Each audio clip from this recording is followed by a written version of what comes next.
Good morning and good morning, Madam Sharma ji. Madam Sharma ji for the wonderful introduction. चलिए अब क्या बात करें आपसे शुरू करते हैं। पहले तो ये स्कूल में पहली बार आया हूँ। आपका स्कूल बहुत सुंदर है, बहुत बढ़िया है। एंट्री करते ही ऐसा लगता है कि कहाँ पर आ गए। मैंने मैंने यहाँ पर मथुरा में करीब 16 स्कूलों में कैंप किया है अभी तक, पिछले 3 साल में। पहले 2 साल में 13 स्कूल और अभी हमने दोबारा शुरू किया है, तो आपका स्कूल सेकंड स्कूल है। और इन 16 स्कूलों में अगर मैं कहूँ कि किसी एक स्कूल में मुझे जाके, कहते हैं ना कि आप जैसे ही एंटर करते हो और आपको एक फील होता है, वो मेरे को इस स्कूल में हुआ। और कारण है, शायद जब मैं अंदर घुसा तो नीचे आपका हॉल है कोई तो, राइट, और उस हॉल में जो जो चहल पहल थी और जो आवाज़ें थी वो चाहिए स्कूल के अंदर। तो पहले अपने स्कूल के लिए ताली बजाइए। फिर स्कूल में एंटर हुआ, जगह जगह पर अलग अलग पोस्टर्स देखे, बहुत मोटिवेटिंग नाम रखे गए हैं जगह जगह आपके हॉल्स के, आपके क्लासरूम के। लिफ्ट में एंटर किया तो एक तरफ भारत माँ, एक तरफ श्री जी बाबा हैं वो, एक तरफ भारत माँ और एक तरफ महाराज। बहुत अच्छा लगा। तो ये तो वो इमोशंस हैं जो मैं सोच के नहीं आया था। एंटर हुआ और मुझे दिख गया तो लगा कि आपको बता दूं, तो आपको भी अपने स्कूल पर गर्व हो और गर्व होना चाहिए। बस अपने बारे में बता देता हूँ कि मैं भी 10th ग्रेड तक मथुरा में ही पढ़ा हूँ। मैं एक्चुअली बिलोंग मथुरा से ही करता हूँ। ऐसा नहीं है कि मैं किसी और ग्रह या नक्षत्र से नहीं आया। मैं यहीं की पैदाइश हूँ, यहीं पैदा हुआ, यहीं बड़ा हुआ। 10th तक मैं यहाँ केवी सेंट्रल स्कूल, नाम सुना है, केंद्रीय विद्यालय मथुरा कैंट। तो 10th तक मैं केवी केवी मथुरा कैंट में था। फिर मैं चला गया, फिर दिल्ली और फिर घूम लिया सब कुछ। चलिए, तो ये बात तो हो गई आपके स्कूल की, जो पहला इंप्रेशन मेरे ऊपर पड़ा वो। और अब हम बात करते हैं आपकी। करें आपसे बात करें? तैयार हो बात करने के लिए? मोनोलॉग नहीं करेंगे। वैसे तो अक्सर ये स्टेज पर जो खड़ा होता है मोनोलॉग हो जाता है, वो फिर अपना ही बोलता रहता है।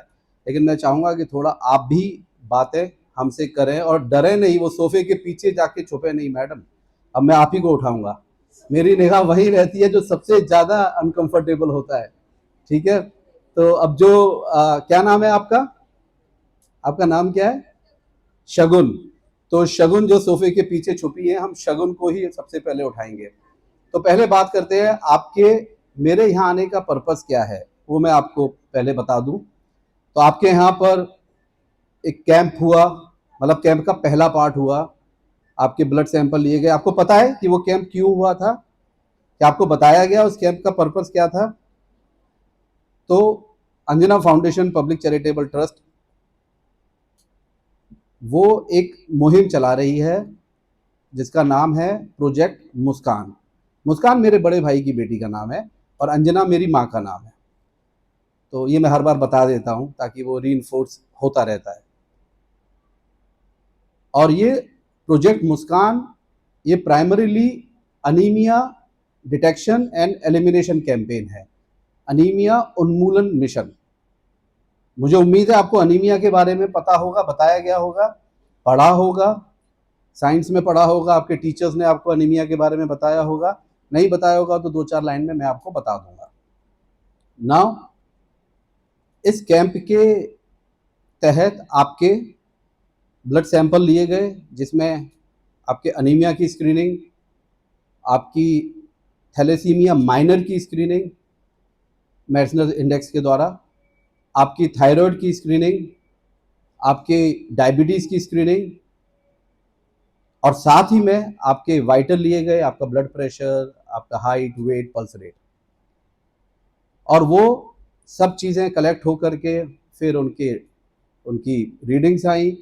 रीडिंग्स को मैंने एवेल्यूएट किया, आपके पेपर्स को गो थ्रू किया और फाइनली आपकी रिपोर्ट्स के हिसाब से आपके जो भी नीडेड मेडिकेशन सप्लीमेंटेशन है वो यहाँ लाए गए हैं आपकी रिपोर्ट्स के साथ में। ये तो उसका आज फेज़ 2 है, मतलब फेज़ 1 में कलेक्शन, फेज़ 2 में आपके साथ में हमारी बातचीत और आपको आपकी रिपोर्ट दी जानी है और साथ में आपकी दवाइयाँ दी जानी है। लेकिन वो एक अलग मुद्दा है, पर उससे भी ज़्यादा ज़रूरी है कि आपको ये जानना है कि आपका स्कूल कहाँ स्टैंड करता है हेल्थ के हिसाब से। एक अच्छा सैंपल साइज था जिनके इन्वेस्टिगेशन उस दिन हुए और स्कूल बहुत सुंदर, बहुत अच्छा, सब कुछ बहुत अच्छा, माहौल बहुत अच्छा, बच्चे आप सब बहुत ही अच्छे, लेकिन कुछ है जो अच्छा नहीं है। और ये बात मैं टीचर्स को भी कहना चाहूँगा और इस स्कूल के जितने भी अथॉरिटीज़ हैं उनको ये बात पता होनी चाहिए और उससे ज़्यादा ये बात हमें डॉक्टर्स को पता होनी चाहिए, आपके पेरेंट्स को पता होनी चाहिए और जितने भी स्टेक होल्डर हैं इस देश को बनाने के, उन सबको ये बात मालूम रहनी चाहिए कि जब आपके वैल्यूज़ आए, जब हमने आपकी रिपोर्ट्स को एनालाइज़ किया तो आपको पता है कि आपके स्कूल में मतलब जितना भी सैंपल साइज हमारे पास में था, कितनी % बच्चियों को, बेटियों को अनीमिया है? 50%, एक्चुअली मोर देन 50%। और ये बड़ा चिंता का विषय है कि मोर देन 50%। और उससे भी ज़्यादा बताता हूँ कि कुछ टीचर्स के भी और स्टाफ मेंबर्स के भी, जो विमेन स्टाफ मेंबर है उनके भी टेस्ट हुए थे, क्योंकि प्रोजेक्ट मुस्कान सिर्फ स्टूडेंट तक नहीं है, it is for the women, the girls and women of Mathura, लेकिन प्राइमरीली रूरल मथुरा। हमारा टारगेट जो मेन है वो रूरल मथुरा है, लेकिन मथुरा को आप बहुत ज़्यादा डिवाइड नहीं कर सकते अर्बन और रूरल में, तो Mathura is mainly rural and semi urban, right. तो जो टीचर्स का जो या टीचर्स और स्टाफ का जो आया है वहाँ पर तो अनीमिया 70% के ऊपर है। तो प्रॉब्लम नींव से है, बचपन मतलब शुरू में ही अनीमिया है, वो आइडेंटिफाई नहीं हो रहा, करेक्ट नहीं हो रहा है और आगे भी जाकर के वो प्रॉब्लम क्रिएट कर रहा है। अब बात करते हैं कि मैं इतनी देर से अनीमिया अनीमिया बोले जा रहा हूँ, तो अनीमिया है क्या? कोई बताएगा मुझे आप में से? एनीबडी? उस दिन आपके टेस्ट हो रहे थे, आपने पूछा होगा कि किस चीज़ के टेस्ट हो रहे हैं। चलिए कौन आएगा आगे? आना तो पड़ेगा जल्दी। कौन? कोई तो आगे आओ। अच्छा, कौन सी जनरेशन है आपकी? अरे इसमें जेन ज़ी बोलना चालू। तो क्या कर रहा है जेन ज़ी आजकल? चलिए ये भी बात कर ही लेते हैं। सिर्फ प्रोटेस्ट कर रहा है। किस चीज का प्रोटेस्ट कर रहा है भाई जेन ज़ी? जरा हमें भी कोई तो आके बताए, क्योंकि मैं समझने की बहुत कोशिश कर रहा हूं। एक्चुअली मेरी बेटी 14 है, तो वो अभी आपका जेन ज़ी के बाद वाली जो जनरेशन होगी, जेन अल्फा, तो समझने की हम भी कोशिश कर रहे हैं। तो जरा चलिए, आपको अनीमिया में बहुत ज़्यादा इंटरेस्ट नहीं होगा, मैं समझ सकता हूँ, तो चलिए 1 मिनट आपको हम देते हैं। कौन आगे आएगा जरा मुझे समझाए और मेरे से ज़्यादा इन सबको समझाए, जो भी यहाँ के अथॉरिटीज़ हैं, कि जेन ज़ी चाहती क्या है, ये प्रोटेस्ट किस चीज़ का कर रही है, जो सबने एक ही आवाज़ में बोला कि जेन ज़ी प्रोटेस्ट कर रही है। कौन आएगा आगे? मुझे कोई एक चाहिए, जल्दी आओ, मेरे पास टाइम कम है, मुझे निकलना है। I have to go today, I have to go back. जल्दी जल्दी, समय कम है, जबरदस्ती नहीं बुलाया जाएगा, अपनी इच्छा से आइए। इतना अच्छा स्कूल, इतने अच्छे स्टूडेंट्स, एक कौन आ रहा है? जल्दी मैडम भेजिए किसी को। शर्मा जी आइए प्लीज कम। देखिए ये आइए जल्दी। अब हम थोड़ी सी बात करेंगे और अनीमिया के लिए भी तैयार हो जाओ एक, ठीक है? फोन है ना, गूगल पे जल्दी जल्दी चेक करो और फिर थायराइड पे भी तैयार हो जाओ। चलिए आप, चलिए अब हम थोड़ी सी बात करते हैं। अच्छा कहाँ, आप इधर आ जाइए, ये आप पकड़ लीजिए क्योंकि ये आवाज साफ जाएगी। आपका नाम? वान्या शर्मा। तो वान्या शर्मा, ये जेन ज़ी क्या कर रहा है और ये क्या चाहता है, ये प्रोटेस्ट क्यों?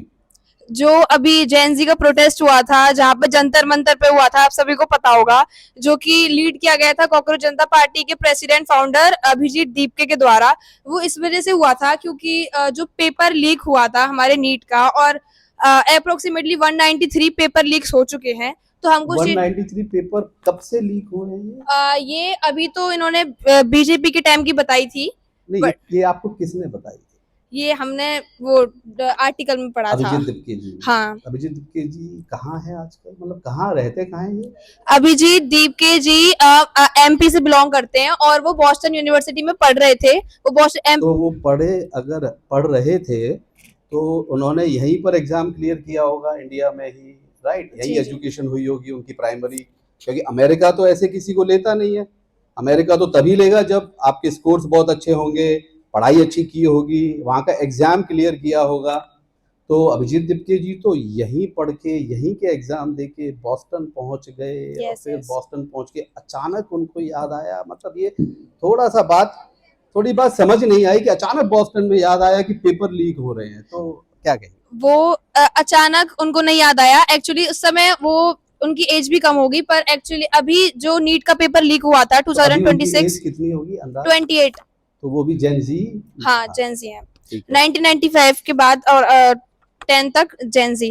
तो वैसे मैं आपको बताऊं कि जब मैं आई एम 50, तो my age is 50 years, I am 1976 born.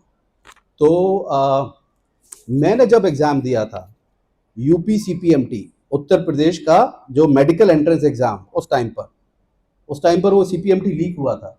I am talking about early 90s।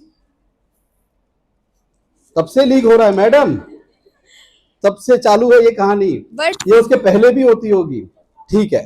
तो पेपर लीक के लिए मैं आपकी बात को थोड़ा आसान कर देता हूं। तो पेपर लीक के लिए आप मतलब एक प्रोटेस्ट हो रहा है, फिर ठीक है, और क्या? तो उनकी डिमांड थी कि अभी के जो एजुकेशन मिनिस्टर हैं धर्मेंद्र प्रधान, वो रिजाइग्नेशन दे दें, और उन्होंने फिलहाल रिजाइग्नेशन दे भी दिया ठीक है। है। और पेपर लीक का मामला पहले जैन जी की बात इस वजह से थी कि जैन जी बहुत ज्यादा अवेयर है इन सब चीजों को लेके। बहुत पहले अच्छे। वाली जनरेशन ने किया था, इंदिरा जी के समय किया था। उस समय इमरजेंसी 1971 लग गई थी, बट इस समय किया है और हमको भी अच्छा लगा कि तब धर्मेंद्र प्रधान जी ने अपनी गलती मान के रिजाइग्नेशन दे दिया। तो तो पूरा मुद्दा ये था कि पेपर लीक हुआ, पेपर लीक की एक रेस्पॉन्सिबिलिटी किसी को लेनी चाहिए थी, और रेस्पॉन्सिबिलिटी लेकर के मॉरल ग्राउंड पर एक रेजिग्नेशन दे देना चाहिए था।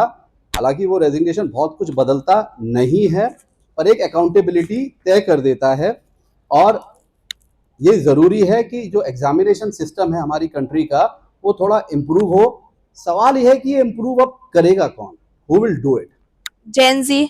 तो इसको करेगी हमारी अगली जनरेशन, मतलब जेन जी। अब जेन जी इसको इम्प्रूव कैसे करेगी? जैन जी इम्प्रूव करेगी, जैसे कि अभी भी जैन जी ने अकाउंटेबिलिटी की डिमांड करी थी गवर्नमेंट से, ऐसे ही जैन जी अपने आप पे भी ध्यान देगी, और भी ऐसे कुछ मुद्दे हैं जहाँ पे नहीं काम हो रहा है तो वहाँ जेन जी, तो आप ये कह रहे हैं कि हेलो, बंद कर दिया गया क्या? चालू कीजिए, ये जरूरी मुद्दा है, इसके बाद अनीमिया की बात करेंगे। ये बंद हो गया क्या? आइए हम लेते हैं, चालू कीजिए, देखिए ये हाल हो रहा है। तो हाँ, तो मुद्दा ये है, क्या नाम आपका? वान्या। तो वान्या ये कह रही है कि अब जेन जी हर मुद्दे को लेकर के प्रोटेस्ट, अवेयर होगी और प्रोटेस्ट करेगी। नहीं, ये सोल्यूशन नहीं है। प्रोटेस्ट पहले भी होते थे, प्रोटेस्ट आज भी हो रहे हैं, प्रोटेस्ट आगे भी होंगे। हर जनरेशन की एक डिमांड होगी, हर जनरेशन अपने को मॉडिफाई करना चाहेगा, लेकिन किसी भी सिस्टम को चेंज करने के लिए बहुत ज़रूरी है कि आप लोग अपने आप को पहले खुद को स्ट्रॉन्ग करें, खुद को ताकतवर अंदर से बनाएं। ध्यान रखिएगा, एक हेल्दी बॉडी ही एक हेल्दी ब्रेन को नर्चर करती है और हार्बर करती है, बहुत ज़्यादा इम्पॉर्टेंट है। आपका फोकस फिलहाल, आपका सबका फोकस होना चाहिए, खुद को अंदर से स्ट्रॉन्ग करना है, अपनी पढ़ाई पे फोकस करना है, अपनी पर्सनैलिटी को हर डायमेंशन में ग्रो करना है। ये आपका आज का सबसे इम्पोर्टेंट काम है, ये करना है, ये आपकी जिम्मेदारी है। न कि फिलहाल आपको किसी भी प्रोटेस्ट से अपने आप को डाइग्रेस नहीं करना है। दूसरा, आपको आगे जाके आपको वोकल होना है, सिस्टम में एंटर करना है। आप ही में से ब्यूरोक्रेट्स को निकलना है, मतलब आईएएस, आईआरएस, आईएफएस, आईपीएस, आप ही में से डॉक्टर्स बनने हैं, आप ही में से इंजीनियर्स बनने हैं, आप ही में से आर्किटेक्ट्स होने हैं। आप ही को ये डिसाइड करना है कि आपको अच्छी पढ़ाई करके अपने देश में रुकना है, सबसे पहले अपने देश में रुकना है और अपने देश के सिस्टम को अंदर से क्लीन और स्ट्रांग करना है, ना कि यहां से पढ़ के बाहर निकल के फिर वहां से एक मूवमेंट चालू करना है। वो हमें नहीं करना है। मैं यूएसएमएलई करके अमेरिका गया और मैंने वहां पहुंचते ही तय किया कि मुझे इंडिया वापस आना और यहीं आकर के मैं जो कर सकता हूं अपनी सेवा देनी है। दोनों करता हूं, कॉमर्शियली भी करता हूं क्योंकि मुझे भी अपना घर चलाना है, राइट, पैसे कमाने हैं, और साथ में सोशल एक्टिविटीज भी करता हूं। बॉम्बे से मथुरा आना है, हर महीने आना है और ऐसी एक्टिविटीज करनी है। कि आप तभी कर पाएंगे अगर आप अंदर से सेल्फ मोटिवेटेड हैं, पहला, कंट्री के लिए सोच रहे हैं, आप हमेशा उंगली उठा नहीं रहे हैं, आप सॉल्यूशंस लेकर के आ रहे हैं। ऐसे लगातार प्रोटेस्ट होते रहेंगे तो सिस्टम कोलैप्स हो जाएगा। It will not work that way. आप स्ट्रांग होइए, पढ़ाई अच्छी कीजिए, डिबेट कीजिए, डिस्कस कीजिए, इन्फ्लुएंस मत होइए किसी भी चीज से। जैसा वान्या ने कहा कि हमारे टाइम पर चूंकि नॉलेज, हमको इंफॉर्मेशन बहुत जल्दी नहीं मिलती थी तो शायद हम जल्दी इन्फ्लुएंस नहीं हो पाते थे। आज आपके हाथ में नॉलेज है, पर वो नॉलेज नहीं है, वो एक इंफॉर्मेशन है। इंफॉर्मेशन राइट भी हो सकती है, इंफॉर्मेशन रॉन्ग भी हो सकती है। उसको तय करने की जिम्मेदारी आपकी है, आपके पेरेंट्स की है, आपके टीचर्स की है। समझ में आया? अब आप बताइए, किसी भी कंट्री का बेसिक क्या होता है? What is the basic cell of a country? Basic unit of the country, the people of the country. अगर यहां बैठे हुए बच्चों में 50% बच्चों को सिर्फ अनीमिया है, तो what do you think India is heading towards? Anaemia समझते हैं आप? शरीर में खून की कमी, शरीर में हीमोग्लोबिन की कमी। कोई बता सकता है? आओ बेटा, कोई बता सकता है कि, वान्या फिर हम डिस्कस आगे करेंगे, कोई बता सकता है कि हीमोग्लोबिन का हमारे शरीर में क्या रोल है? Good morning. हाँ बोलिए। Good morning, sir. And your name? Angel. So Angel Sharma. Yeah. My name is Angel, and today I am present in front of you to tell you about what is anemia. So, anemia is a condition in which our blood doesn't have enough amount of RBC or Hemoglobin. and it may cause tiredness, weakness, and dizziness in our body. And it is mostly seen in the females, and it can be cured if we consume the iron-rich foods, for example, green leafy veggies and fruits, pulses, beans, etc. And it can also be treated within the medical advice, which help us to cure this anemia disease, or we can say iron deficiency. Give me that. Iron deficiency. बोलते रहिए। And one of the most important thing is this, that the severe and prolonged anemia disease may cause the anemic person very hard and extra strain on the heart, which may cause the enlargement of the heart, which is very harmful for any person and people. That's all. So Angel ने अच्छा explain किया। अब आप सोचिए। So thank you Angel, thank you so very much. So आप सोचिए कि हमारी कंट्री में women comprise 50% of the population. Now, you know this? Women, girls and women comprise almost now 50% of the population in our country. अगर मैं यहाँ के sample को अगर कंट्री के सैंपल पर रेप्लिकेट करूं, अगर 50% बच्चियों को, बेटियों को अगर अनीमिया है यहाँ पर, तो हमारे देश में मान के चलिए कि 50% विमेन अगर अनीमिक है, तो क्या तो प्रोटेस्ट करेंगे, क्या ग्रो करेंगे। सो अपनी कंट्री का जो प्राइमरी सेल है, जो प्राइमरी यूनिट है, वो सिटीजन ऑफ द कंट्री है, वो आप लोग हैं। तो पहले आप लोगों को हेल्दी होना है। और जैसे एंजल ने बताया, अनीमिया मतलब शरीर में खून, मैं आपको सिंपल में बता देता हूँ। अनीमिया मतलब शरीर में खून की कमी किसी भी रूप में, मेनली हीमोग्लोबिन की कमी। हीमोग्लोबिन वो part of the blood cell है जो ऑक्सीजन कैरी करता है आपकी बॉडी में, आपके शरीर के हर टिश्यू को ऑक्सीजन ले जाने की जिम्मेदारी हीमोग्लोबिन की है। तो अगर आपके शरीर में हीमोग्लोबिन की कमी है तो क्या होगा, आपके शरीर के सेल्स और टिश्यूज को और ऑर्गन्स को अप्रोप्रिएट ऑक्सीजन नहीं मिलेगी।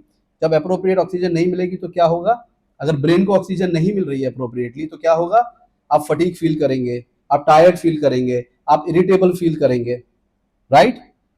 आप आपकी कंसंट्रेशन कम हो जाएगी, आपका मूड खराब होगा, आप डिप्रेस फील करेंगे, आप एंशियस फील करेंगे, क्लास में नींद आने लगेगी, खेलने जाने का मन करेगा पर वहां जाके थक जाओगे, राइट। चैप्टर्स याद नहीं होंगे, टीचर और फोर्स करेंगे लेकिन वो एक साइकिल बन जाएगी। सुबह उठने का मन नहीं करेगा तो पेरेंट्स नाराज होंगे। आप सोचिए कितने सारे का मतलब चीजें एक अनीमिया आपको कर सकता है। फिर यही अनीमिया अगर क्रोनिक होगा, आपके हार्ट का साइज बढ़ सकता है, आपकी किडनी को डैमेज कर सकता है, और बहुत सिंपली इसको ट्रीट किया जा सकता है।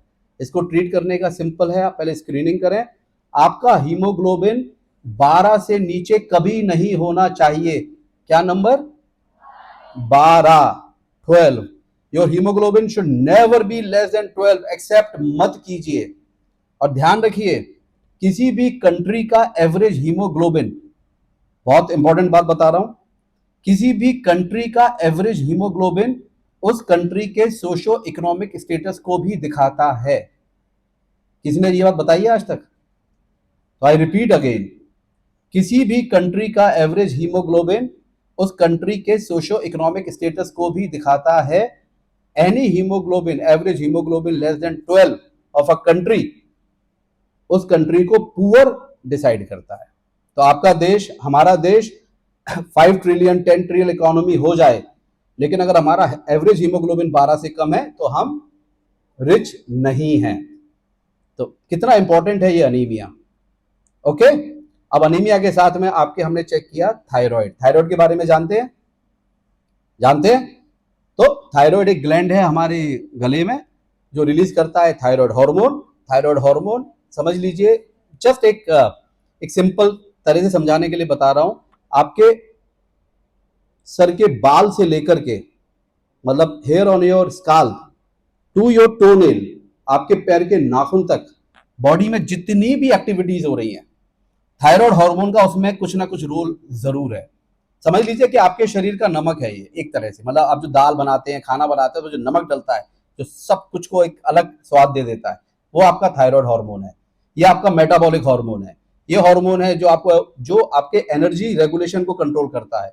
ये वो हार्मोन है जो आपके एपिटाइट कंट्रोल करता है। ये वो हार्मोन है जो आपका हार्ट रेट भी कंट्रोल करता है। ये वो हार्मोन है जो आपका थर्मो रेगुलेशन कंट्रोल करता है। और वेरी इंपॉर्टेंटली, आप बेटियों में और हमारी बहनों में ये हार्मोन आपके पीरियड्स को भी रेगुलेट करने में बहुत इंपॉर्टेंट है। ये हार्मोन जब इम्बैलेंस होगा, आपको इन सब चीजों में प्रॉब्लम आएगी, जैसा अनीमिया में होता है। यहाँ पर भी थकान होगी, स्किन ड्राई रहेगी, बाल गिरेंगे, पीरियड्स इरेगुलर होंगे, सुबह उठने का मन नहीं करेगा, भूख नहीं लगेगी लेकिन वेट थोड़ा बढ़ेगा, बहुत सारी प्रॉब्लम। तो थायराइड की स्क्रीनिंग वेस्टर्न वर्ल्ड में तो ये एसेंशियल है, हम नहीं कर रहे हैं। हम कहाँ फंसे हुए हैं? ये इस्तीफा दे दे, वो इस्तीफा दे दे, पेपर लीक। अरे आप पेपर लीक की बात कर रहे हो, आपके बॉडी में न्यूट्रिएंट लीक हो रहा है। You guys don't have nutrition in your body. आपके बॉडी में न्यूट्रिशन नहीं है, मतलब अनीमिया नहीं है तो मतलब क्या है? या तो आप ब्लड, अगर अनीमिया है तो क्या है, अगर हीमोग्लोबिन कम है, या तो आप ब्लड लूज ज्यादा कर रहे हैं, या आपके खाने में iron, vitamin B12, folic acid, zinc, इन सब की कमी है। तो अनीमिया से लड़ना है। एक अच्छी बात मिली तो दो मैंने ऐसी बात। और तो आपके यहाँ पर थायराइड कितना मिल रहा है मेरे को? जिन बच्चों का थायराइड का जो वैल्यू है TSH वो थोड़ा ऊपर नीचे है, दैट इज अराउंड 12%, 12%। और एवरेज क्या है इंडिया में थायराइड का? 6 से 8%। तो वहां भी आप ज्यादा हैं, बहुत ख्याल रखना है अपना। अब बात करते हैं डायबिटीज की। तो शुगर मोरलेस सबका अच्छा मिला। एक लड़की का शुगर थोड़ा लो मिला हमको, मतलब लोअर साइड, तो हम रीचेक कर लेंगे, अदरवाइज यू आर गुड। तो इंडिया डायबिटीज की कैपिटल है, लेकिन एक अच्छी बात है, आपके स्कूल में जितना सैंपल हमने चेक किया, हमको किसी का भी ब्लड शुगर डिरेंज नहीं मिला। इसके लिए आप ताली बजा सकते हैं।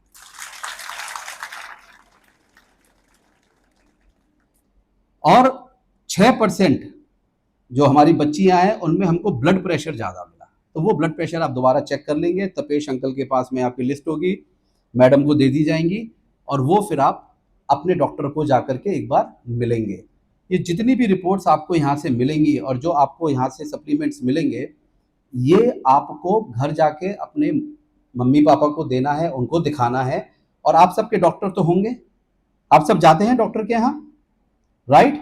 तो आप अपने डॉक्टर के यहाँ जाएंगे, वहां पर भी ये रिपोर्ट एक बार दिखा देंगे, ओके? तो उनको भी पता रहेगा कि आपकी बेसलाइन हेल्थ क्या है। अब बात अनीमिया की दोबारा कर लेते हैं। तो अनीमिया से बचने के लिए एंजल ने बहुत कुछ बताया। तो क्या करना है आपको? अच्छा खाना है, घर का खाना खाना है, फास्ट फूड नहीं खाना है, हरी सब्जियां खानी है, आपको फल खाने हैं, दूध पीना है, दही खाना है, दिन में 3 बार खाना खाइए, प्लीज खाइए, अच्छा खाना खाइए, घर का बना हुआ खाना खाइए, सैनिटेशन का ख्याल रखिए, सफाई का ख्याल बहुत जरूरी है, क्योंकि अनीमिया का एक कारण और भी है पेट में कीड़ों का होना। तो उसके लिए डीवर्मिंग की जाती है। अपना नेशनल प्रोग्राम है गवर्नमेंट से चलाया हुआ, हर 6 महीने में आपको एक डीवर्मिंग की टैबलेट लेनी है। कितनी लेनी है? एक टैबलेट हर 6 महीने में। आपकी किट में वो टैबलेट भी है, तो आप वो टैबलेट लेंगे, हर 6 महीने में लेते रहेंगे। लेकिन उससे भी इंपॉर्टेंट है सैनिटेशन का ख्याल रखेंगे। खाना खाने के पहले हाथ धोएंगे, टॉयलेट यूज करने के बाद अच्छी तरह हाथ धोएंगे, खाना खाने के बाद भी हाथ डेफिनेटली धोएंगे, लेकिन सैनिटेशन के लिए बात कर रहा हूं। अपने आसपास टॉयलेट का ही यूज करेंगे, ओके? अपने आसपास सफाई रखेंगे। पीने का पानी घर में बता दीजिए मम्मी को, पापा को, भाई को, बहन, बड़ी बहन को, भाभी को, नानी को, नाना को, दादी को, दादा को, मामा को, मामी को, चाचा को, चाची को, जिसको बताना है बताइए कि जो घर में पानी पीते हैं आप, वो पानी को पहले उबालना है। पानी कहीं का भी हो, कुएं का हो, हैंडपंप का हो, नल का आता हो, आरओ से आ रहा हो फिल्टर होकर के, उसके बावजूद भी आपको पानी को बॉईल करना है और पानी को फिर छानना है और उसके बाद आप पानी पिएंगे। आप ही नहीं, आपके घर में हर कोई ऐसा ही करेगा। पानी जब लेते हैं तो गिलास में उंगलियां नहीं डालेंगे। कृपया करके ये मत कीजिए कि अपनी उंगलियां डाल दी गिलास में और किसी को पानी देने के लिए। पानी जब निकालते हैं मटके में से या कहीं से भी, तो वो जो घंटी आती है जिसमें एक हैंडल होता है, उसका इस्तेमाल कीजिए। तो ये सैनिटेशन का हो गया। खाना पीना अच्छा खाएंगे, अपने टेस्ट कराते रहेंगे, दवाइयां समय पर लेते रहेंगे, सैनिटेशन का ख्याल रखेंगे। और चूंकि मैं मुखातिब हो रहा हूं अपनी बेटियों से, तो बेटियों से मैं ये कहना चाहूंगा, अगर किसी के भी पीरियड्स, मेंसेस इरेगुलर हैं, हैवी ब्लीडिंग होती है, 3 दिन से ज़्यादा ब्लीडिंग हो रही है, पैड बहुत ज़्यादा बदलने पड़ रहे हैं, तो ध्यान रखिए, इसको नॉर्मल मत मानिए। क्योंकि मम्मी कहती है कि उनको भी ऐसा होता है या दादी कहती है कि उनको भी ऐसा होता था, नहीं मानिए। आप बताइए उनको, और गायनेकोलॉजिस्ट जो भी हैं, मम्मी पापा के साथ जाइए, मम्मी के साथ जाइए और जाकर के कंसल्ट कीजिए। इसको बिल्कुल आप इग्नोर नहीं करेंगे, ठीक है? तो आज हमने कितनी सारी बात कर ली, आपकी स्कूल की तारीफ कर दी, आपकी एवरेज हेल्थ बता दी, जेन जी की बात कर ली, देश की बात कर ली, अनीमिया की बात कर ली। अब ये सब बात तो आपके फेवर की हो गई। अब थोड़ी अपने फेवर की बात करूं, 2 मिनट का टाइम ले लूं। अब मुझे आप लोगों से कुछ हेल्प चाहिए। ये जो मिशन है, ये मिशन रूरल मथुरा में हमारी जो बेटियां हैं, बहनें हैं, माएँ हैं, मतलब विमेन एंड गर्ल्स हैं, उनके अंदर हमको अनीमिया और थायराइड की स्क्रीनिंग करनी है। लेकिन मथुरा बहुत बड़ा है। यू नो मथुरा का साइज कितना है? You know how big Mathura is? Do you have any idea? Mathura का जो ज्योग्राफिकल जो एरिया है, it is 3,300 square kilometre. How much? 3,300 square kilometre. आपको पता है बॉम्बे कितना बड़ा है? Bombay is only 500 square kilometre. Delhi would be 600-700 square kilometer. Mathura is geographically very wide, and that is the problem of Mathura. कि 3,300 स्क्वायर किलोमीटर में है, पॉपुलेशन सिर्फ 30 लाख है, तो सब फैला हुआ है। तो हमारी पहुंच बहुत मुश्किल हो जाती है, गवर्नमेंट की भी मुश्किल हो जाती है।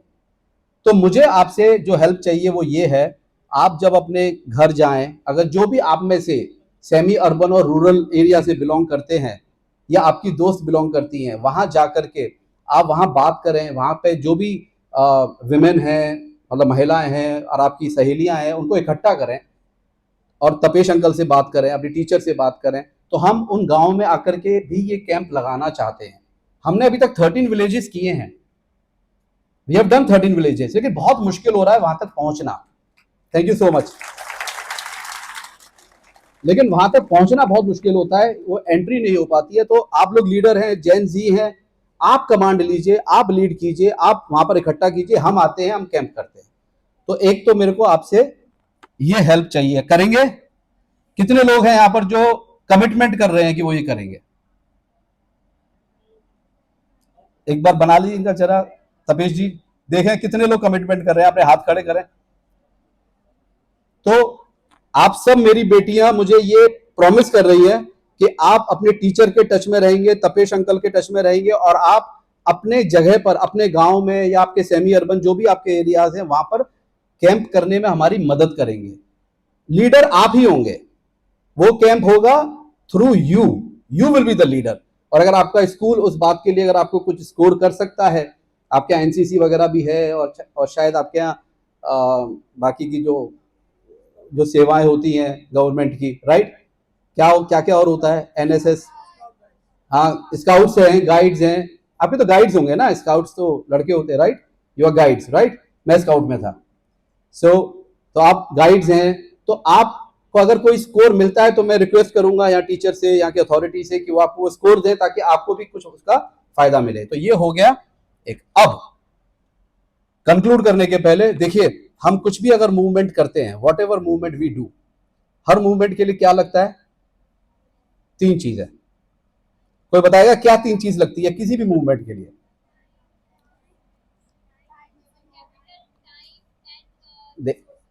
हाँ बताइए, खड़े हो गए, इधर भाग के आओ, देखता हूं कितना हीमोग्लोबिन है, भाग के आओ। ये सब मेरी यादें हैं, ये सब मेरे साथ यहां से जाएंगी।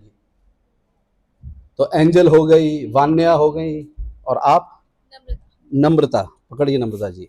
ह्यूमन कैपिटल, हमें वॉलंटियर्स चाहिए होते हैं, कैपिटल चाहिए होता है टू इन्वेस्ट, क्योंकि जो भी, अगर हम मेडिकल कैंप की बात करें तो मेडिकेशंस कहाँ से आएंगी, टेस्ट करने के लिए इक्विपमेंट्स कहाँ से आएंगे, उसके लिए हमें मेडिकेशन के लिए, सब चीज़ों के लिए हमें कैपिटल चाहिए होता है।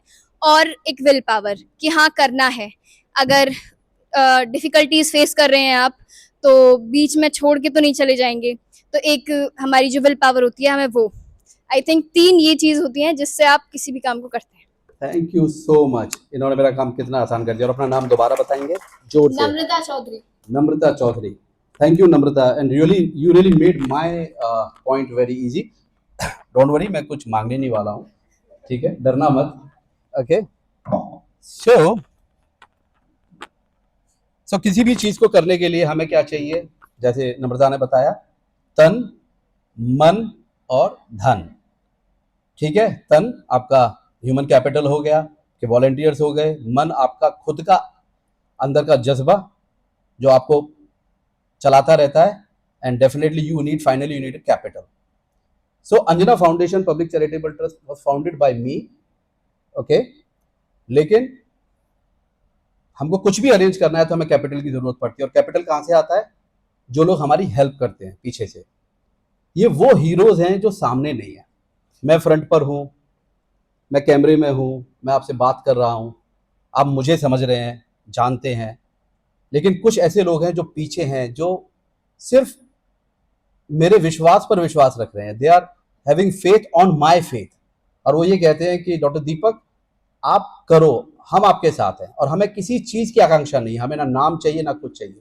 तो मैं अभी प्रोजेक्ट मुस्कान को सपोर्ट करने के लिए, और साथ में हम टीबी के बच्चों को फूड भी प्रोवाइड करते हैं मंथली, जो लोग टीबी की मेडिसिन ले रहे हैं, तो उसको, वो है प्रोजेक्ट दिव्या।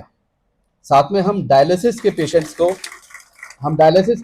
को दवाइयाँ देते हैं, उसका नाम है प्रोजेक्ट स्नेहा। देखिए सब, अंजना, दिव्या, स्नेहा, मुस्कान, और हम कुछ और भी एक्टिविटीज़ करते हैं जहाँ पर हम इकोनॉमिक कॉस्ट में कुछ मेडिकल टेस्ट वगैरह भी प्रोवाइड करते हैं। उसका नाम है प्रोजेक्ट अमाया। अमाया मेरी बेटी, स्नेहा मेरी भतीजी and she is doing medicine, okay, Muskan मेरी भतीजी, she is doing medicine, Divya भी बहुत छोटी है, और अंजना मेरी माँ। तो ये सारे प्रोजेक्ट को सपोर्ट करने के लिए कुछ ऐसे लोग हैं जो दूर बैठ करके हमारी मदद कर रहे हैं। ये वो लोग हैं जो प्रोटेस्ट वगैरह नहीं करते, ये मदद करते हैं। ये इंडियंस हैं, बहुत सारे अमेरिका में बैठे हैं, मेरा खुद का बड़ा भाई अमेरिका में बैठा है। तो मैं वो नाम, लिस्ट है थोड़ी, तो मैं नाम कुछ लोगों के नाम भूल जाता हूं तो मुझे बुरा लगता है, तो मैं वो नाम लेना चाहूंगा और एक एक्नॉलेजमेंट आप सबसे चाहूंगा उन नाम के बाद, ठीक है। So I would like to thank my elder brother, मेरे बड़े भाई Shri Pankaj Chaturvedi, he stays in USA. I would like to thank my dear friend Jatin Rajani. He lives in USA. इनके चेहरे आप नहीं देखोगे, but they are there. My friend Shri Sambit Bhattacharya from USA. ये लोग प्रोटेस्ट नहीं कर रहे, ये बदलाव में इन्वॉल्व हो रहे हैं बिना अपना नाम लिए। My dear friend Shri Mahendra Malayalam from USA, my dear friend mister Saket from USA, my dear friend doctor Jayant Nath from USA, my dear friend Shri Naveen Dua from USA, my dear friend Amu Raman from USA, my dear friend Ashish Kumar from USA, my dear friend Urvashi Kakkar from USA, and my dear friend Lucky, my dear friend Anisha from USA। तो इतने सारे नाम हैं जो वहां से बैठ के बदलाव के लिए अपना सपोर्ट कर रहे हैं। हमको ये बनना है, तन से आगे आना है, मन से आगे आना है, बदलाव करना है। बदलाव हमेशा मांगना नहीं है, हर चीज लड़ाई से नहीं होती है। हाँ, सत्याग्रह जरूरी होता है, सत्याग्रह महात्मा गांधी ने बताया ना, सत्याग्रह तो बहुत जरूरी है, लेकिन उस बदलाव के लिए खुद भी बदलना बहुत जरूरी है। महात्मा गांधी पहले खुद बदले। महात्मा गांधी को तो मानते हो ना? हमेशा मानना, दुनिया भूल जाना, इस एक इंसान को मत भूलना, वो महात्मा गांधी है। और अब लिस्ट खत्म नहीं हुई है। मेरे प्यारे दोस्त श्री अकबर खान फ्रॉम मुंबई, मेरे प्यारे दोस्त श्री नागेश एनवी फ्रॉम बेंगलोर, मेरी अपनी चाची श्रीमती मीता दिनेश चतुर्वेदी फ्रॉम दिल्ली, और मेरे साथ काम करने वाली बॉम्बे में, लखनऊ से बिलोंग करती हैं श्रीमती ऋचा चतुर्वेदी, जो फिलहाल बॉम्बे में है। तो आप एक बात देखेंगे, ये सब हैं जिनको मथुरा से, मेरे भाई के अलावा, पंकज चतुर्वेदी के अलावा, बाकी किसी का मथुरा से कोई लिंक नहीं है, but they are link to the country, they are link to you the gen Z, they are linked with the future of our country. तो मैं इन सबको फिर से धन्यवाद देना चाहूंगा तपेश का, तपेश शर्मा जी हमारे, अब इनके बिना कुछ नहीं हो पाता, तो ही इज, जितना धन्यवाद इन सबका एक तरफ, उतना अकेला धन्यवाद हमारे तपेश जी का। और धन्यवाद देना चाहूंगा मैं शर्मा मैडम को, धन्यवाद देना चाहूंगा प्रिंसिपल मैडम को, धन्यवाद देना चाहूंगा ट्रस्टीज को, धन्यवाद देना चाहूंगा भगवान को, धन्यवाद देना चाहूंगा आप सबको, धन्यवाद देना चाहूंगा आप सबके पेरेंट्स को जिन्होंने आपको पढ़ने के लिए भेजा। बस इसके साथ मैं अपनी बात को अब विराम देता हूं। लंबी खिंची लेकिन मुलाकात अच्छी खिंची। Thank you so very much and thank you again, thanks for allowing me to come here. और जिन बच्चों ने अभी तक अपने सैंपल नहीं दिए, कैंप में पार्टिसिपेट नहीं लिया, वो आगे आएंगे और इस कैंप को हम पूरा आगे करेंगे। धन्यवाद, thank you so very much, bye bye.